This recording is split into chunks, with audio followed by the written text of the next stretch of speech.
So good afternoon everybody, myself Acharya Vishvendra, and today I'm going to discuss a video on complex mind-brain algorithms to understand things better. Let's start with an example. Suppose I give you a question that a position is moving on x-axis such that x is equals to t square minus 3t plus 2, and you need to find the time at which particle is at rest. Just start solving this question.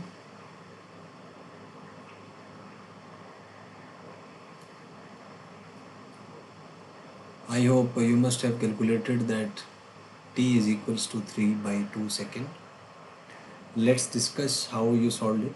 Initially, you must have tried to find a link between x and rest. Then second step, you must have decoded that rest means velocity is equal to 0. Then third thing is you must have tried establishing relation between x and v. Fourth thing is you must have retrieved that v is equal to dx by dt. Fifth step is that you must have found v is equal to the differentiation of this, which is 2t minus 3. In the sixth step, you must have put v is equal to 0. That means 2t minus 3 is 0, which gives 2t is equal to 3, which gives t is equals to 3 by 2. So after I ask you this question and before you give the answer, your mind-brain system has followed a certain algorithm like this. It's a general approach. You may have omitted certain steps or maybe taken some more steps, but the general algorithm is this. So the mind-brain algorithm is something which is responsible for success in life. There are people who work for 18 hours a day and they just get hardly 500 rupees. And there are people who hardly work for 5 minutes and can make millions out of that. So the difference is because of the complexities of the mind-brain algorithms. Complex the algorithms, higher money you will get more name, fame and money. So everything that we achieve is because of the algorithms, because of the complexities of those algorithms. And studying is just developing those algorithms. Let me take another example. Suppose you are taking a class of some teacher. Then just analyze that what is teaching or learning actually, what happens to you when you are in the classroom, what happens. So suppose this is the teacher and he is teaching you something and here you are. So teacher is basically writing certain patterned information or highly classified information on the whiteboard or blackboard or the smart board, whatever the teacher chooses to use. But certainly it's a classified information which has a certain pattern forming in them. Now you just write this information in your notebook. But what is the actual mechanism? The actual mechanism is that this information which the teacher wrote on the board is fundamentally stored in his brain plus the mind system. And using the mind-brain system, he is transferring it to the board. You are noting it down from the board on your copy, but the target is to transfer this information to your mind-brain system. So teacher is just a source of transferring classified information to your mind-brain system. We should be very clear about this perspective. Because generally in our country there are emotional issues concerned with the relation between student and teacher. Let me to frankly tell you that there is only one teacher in the entire world, which is the nature itself.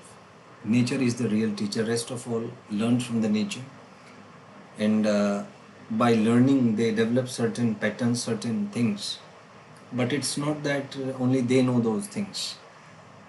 Nature is the real teacher. It is the teacher of all teachers.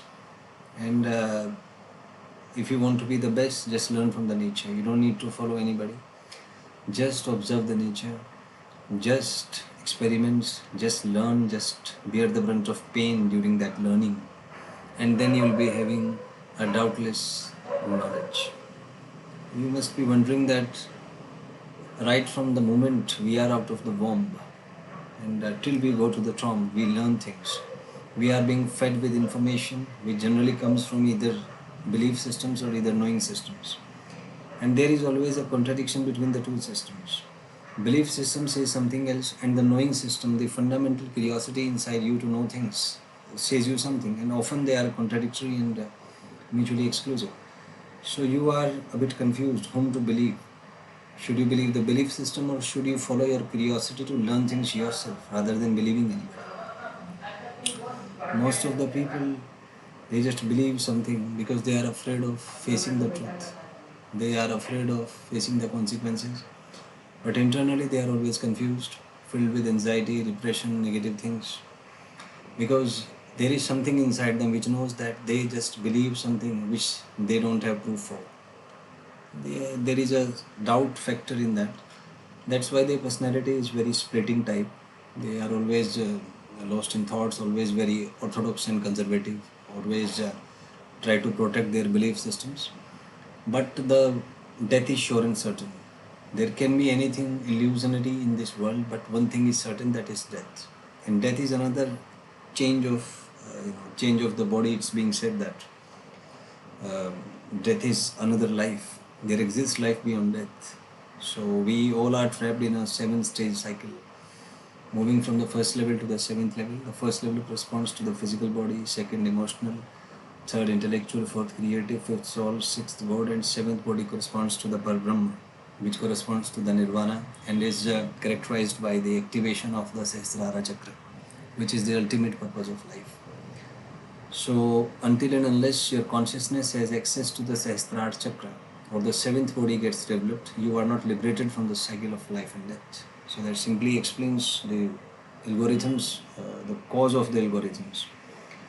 So there is an entire algorithm within you which is comprising of information, process and energy, and these three triodes act as a system to lead you to the next level of life, which simply explains every form of life, why we are born, what is the purpose. There is no purpose except for undergoing transition from first state to the 7th state until you reach to the 7th state.